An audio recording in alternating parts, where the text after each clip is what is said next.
শিলিগুড়িতে ফের অভিযানে নামলো খাদ্য সুরক্ষা দপ্তর। এদিন শহরের বিভিন্ন রেস্তোরাঁ সহ ফুটপাতে থাকা খাবারের দোকানগুলিতে অভিযান চালানো হয়।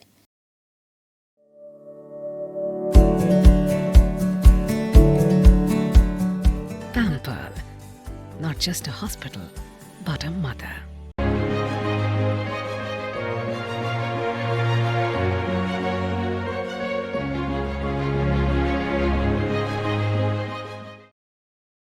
এদিন হিলকাট রোডে মেঘদূত সিনেমা হলের কাছ থেকে অভিযান শুরু হয়। বিভিন্ন দোকানে গিয়ে খাবারের গুণগত মান ও পরিষ্কার পরিচ্ছন্নতা খতিয়ে দেখা হয়। এরপর দোকানদারদের বেশ কিছু নির্দেশ দেওয়া হয়। এদিন শহরের এক নামি দামি রেস্তোরাঁতেও অভিযান চালানো হয়। এরপর ভেনাস মোড়ে একটি হোটেলে অভিযান চালান খাদ্য সুরক্ষা দপ্তরের আধিকারিকেরা। সেই হোটেলে ফায়ার এনওসি এবং FSSAI লাইসেন্সও পাওয়া যায়নি, যে কারণে হোটেল মালিককে 7 দিনের মধ্যে সমস্ত জরুরি নথি তৈরির নির্দেশ দেন। অন্যদিকে দমকল বিভাগের আধিকারিক জানান, আমরা আজকে বিভিন্ন গভর্নমেন্ট ডিপার্টমেন্টস এবং শিলিগুড়ি মিউনিসিপ্যালিটি নিয়ে হিলকাট রোড এবং ভেনাস মোড়ে আশেপাশে কয়েকটা দোকানে দেখলাম। তো যেগুলি স্পেসিফিক আছে গাফিলতি, সেগুলো নিয়ে নোটশিট দেওয়া হয়েছে। ফুড সেফটি ডিপার্টমেন্টের তরফ থেকে ইন্সপেকশন নোট দেওয়া হয়েছে, তাদেরকে কারেক্টিভ অ্যাকশন দিতে বলা হয়েছে। তো হোপফুলি এক দুদিনে ওরা কারেক্টিভ অ্যাকশন নিয়ে নেবে, আর না হলে আবার নেক্সট আমরা লিগেল অ্যাকশন নিই। তো পুলিশ এন্ড থেকে প্রায় 10টা ডিপার্টমেন্ট আজকে আছে। যেমন পুলিশ এন্ড থেকে দেখা হচ্ছিল যে ডোমেস্টিক সিলিন্ডার না কমার্শিয়াল সিলিন্ডার। তো আমরা সব জায়গাতে কমার্শিয়াল সিলিন্ডার পেয়েছি, কোথাও ডোমেস্টিক সিলিন্ডার পাইনি। তো কোথাও এসি বিল দেওয়া হচ্ছে কি না দেখা হয়েছে, দু একটা জায়গায় দেখা গেছে যে বিল দেওয়া হচ্ছে না। তো তাদের বিল ইমিডিয়েটলি আজকে থেকে বিল দেওয়া শুরু করতে বলা হয়েছে। তো কিছু গাইডলাইন অ্যাওয়ারনেস করা হয়েছে। গাইডলাইন যেমন যারা ফুড সার্ভিং করছেন তারা ক্লিনলিনেসের সঙ্গে থাকবেন না, ক্লিন ওয়াটার থাকতে হবে, ডিসপোজাল থাকতে হবে, এইগুলো নিয়ে দেওয়া হয়েছে, গাইড করা হয়েছে, রিটেন নোট ইস্যু করা হয়েছে ওই কারেক্টিভ অ্যাকশনগুলো নেওয়ার জন্য। আমরা হোপফুলি উইদিন এ উইক আমরা আবার যাদেরকে আমরা ইন্সপেকশন নোট দিয়েছি কারেক্টিভ অ্যাকশনসের জন্য, উইদিন এ উইক আমরা আবার ইন্সপেকশনে আসবো।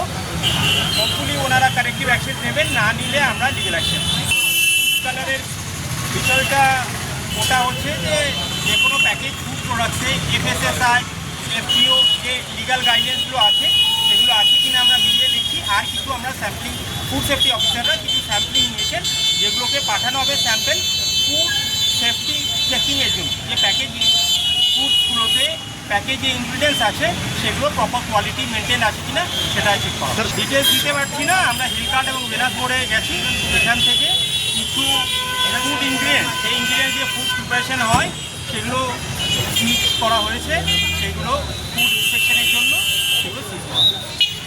আমরা লাইসেন্সের ব্যাপারটা ওনারা অনেকেই অ্যাওয়ার না। এখন ই ডিস্ট্রিক্ট পোর্টালের মাধ্যমে অনলাইন হচ্ছে, সেটা আমাদের আমরা গাইড করে দিয়েছি। আর আমাদের অফিসে হেল্প ডেস্কও আছে। সবাইকে বলেছি যাদের ল্যাবস আছে তারা অফিসে আসুন, হেল্প ডেস্ক আছে, অনলাইন পোর্টালের মধ্যে অ্যাপ্লাই করুন, আপনাকে অফিসেও আসার দরকার নেই। আর লাইসেন্সটা আপডেট করে দিন। আমরা প্রেশার দিচ্ছি যে লাইসেন্সটা আপডেট করে দিন। কেন নেই না নেই, ঠিক আছে নেই, জানে না লোক, অ্যাওয়ার নেই, তো আমরা ওটা বলছি আসুন সবাই করে দিন অ্যাজ সুন অ্যাজ পসিবল। খাদ্য সুরক্ষা দপ্তরের আধিকারিক পঙ্কজ কুমার জানান, जितने भी जहाँ पे जो आपने बात करी है कि फूड लाइसेंस जहाँ पे काम नहीं कर रहे हैं, विदाउट फूड लाइसेंस ऑपरेट कर रहे हैं, उन सभी को नोटिस दिया गया है। उस नोटिस के बेसिस पे जो है हमने फूड सेफ्टी स्टैंडर्ड्स एक्ट के 2006 के अंडर में नोटिस उन्हें सर्व किया है और एक टाइम लिमिट दी गई है उन्हें कि उस टाइम लिमिट के भीतर में जो है तो वो अप्लाई करें, लाइसेंस के कंप्लायंस को फॉलो करेंगे। अगर वो लाइसेंस के कंप्लायंस को नहीं फॉलो करते हैं टाइम लिमिट देने के बावजूद भी, तो उसके बाद हम जो एक्ट है हमारा फूड सेफ्टी स्टैंडर्ड्स एक्ट, उसके अनुरूप जो कार्रवाई होगी वो कार्रवाई पे की जाए। सभी दुकानदारों को आपके माध्यम से मैसेज देना चाहते हैं कि जो हमारा एक्ट है उसको फॉलो करें, जो लेबलिंग गाइडलाइंस है उसको फॉलो करें। अगर वो कुछ उसमें डाउट होती है, प्रॉब्लम होती है, तो ऑफिस में विजिट करके उसके बारे में अधिक जानकारी ली जा सकती है। उसके अलावा जो लाइसेंस है वो लाइसेंस को रेगुलर बेसिस पे अपना फॉलो करेंगे और जो लाइसेंस उनके पास लिया गया है उसको renewal time to time basis पे करते रहेंगे। और जिन्होंने लाइसेंस नहीं ले रखा है उसके लिए हमने ऑलरेडी जो है नोटिस दे रखा है, नोटिस के बेसिस पे कार्रवाई की है। আমার সেফটি মেজার সম্পর্কে যা যা আছে সেগুলো জানতে চাইলেন। আমি সব কিছু পেপারস আমার ওকে আছে, একটা রেজিস্ট্রেশন নতুন করে করতে বলছি। আমার অলরেডি ফুড লাইসেন্স আছে, অসুবিধা নেই। আর তারপর ওনারা সেফটি মেজার্স বলতে ওনারা বলবেন যে যারা সার্ভিং আছে তাদের মেডিকেল চেক আপ করবার ব্যাপারে আর আর একটু হাইজিনটা মেনটেন করে অ্যাপ্রন বা এই সমস্ত কিছু করে সার্ভিংয়ের ব্যাপারটা বললেন, আদারওয়াইজ এভরিথিং ইজ ওকে। না না, সমস্ত ফায়ার সেফটি লাইসেন্স ওনারা বলছিলেন, পরে আমি মোবাইলে বের করে দেখালাম, মোবাইলে আছে, ওটা প্রিন্টেড অবস্থায় নেই। হ্যাঁ ওটাই বলেছি, ওটা কিচেনের ক্লিনিংয়ের ব্যাপারটা একটু বলেছেন যে ওটা একটু দেখে নিয়ে করে দিতে, ওটা আমি করে দেবো। খুবই দরকার, কারণ হচ্ছে আমাদের দেখুন এই নন্দিতা বাইস হোটেল এত ভেতরে হোটেল, দীর্ঘ 30 বছরের হোটেল, আমার বাবার আমল থেকে, এখন দাদা চালান, দাদা অসুস্থতার কারণে আমি আছি এই মুহূর্তে। তো এখন হোটেল তো বিভিন্ন জায়গায় ফুটপাতে সস্তায় খাবার সব কিছু হয়ে লোকে এখন সস্তার দিকে যাচ্ছে, কিন্তু তারা হাইজিনটা চিন্তা করছে না যে কী ধরনের খাবার তারা খাইছে, খেতে পাচ্ছে সেটা দেখে না। আমরা সবসময় সেই সেফটি দিকটাকে মেনটেন করেই চলার চেষ্টা করি, কারণ এত ভেতরে হোটেল যদি আমি সেফটি বা ক্লিনলিনেস না রাখি তাহলে কেউ আমার আসবে না। আগে টেস্টেড করে বুঝতে পারবে সেটা যেটা প্রসিডিউর হচ্ছে ম্যানুফ্যাকচারিং এক্সপায়ারি নেই, কেন এটা তো ম্যানুফ্যাকচার আমরা করছি না, কাজু তো আমরা ম্যানুফ্যাকচার করতে পারি না।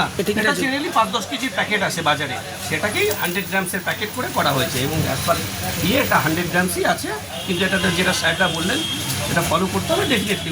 না লাইসেন্সের জন্য বলা হয়েছে, কিন্তু আমরা রিসেন্টলি যেটা আমরা ফাইল এটার মধ্যে এর মধ্যে কোনো এক্সপায়ারি কোড নাই, সেটা ওনাদের চেকের জন্য দিতেই পারে, আমাদের কোনো তাতে আপত্তি নেই আর কি। রিসেন্টলি আমাদের যেটা একটা ফুড সেফটিতে হয়েছে সেটা ফুড সেফটি নর্মসে চলা, সেটাই ওনারা আমাদের অ্যাওয়্যার করে গেলেন। We are abide by the law people, we are abide by the law, তো definitely will follow the procedures. না এটা আমরা কোনো ইয়ে করছি না, বাজার থেকে যেটা নর্মাল ড্রাই ফ্রুটস পাওয়া যায়, যেগুলো 2 কিলো 5 কিলো প্যাকেট হয়, সেগুলাকেই লোকের সুবিধার্থে, সবাই তো 2 কিলো 5 কিলো কিনতে পারে না, ওটাকেই 100 গ্রামস 200 গ্রামস প্যাকেট করে এখানে রাখা আছে। তো এখানে ওনারা বললেন যে এটার মধ্যে ম্যানুফ্যাকচারিং ডেট, যেহেতু না ম্যানুফ্যাকচারার না, ম্যানুফ্যাকচারিং এবং এক্সপায়ারি ডেট লিখতে লাগবে, তো তাহলে আমরা প্যাকেটিং ডেট বা এক্সপায়ারি ডেট যেটা as per facilities definitely will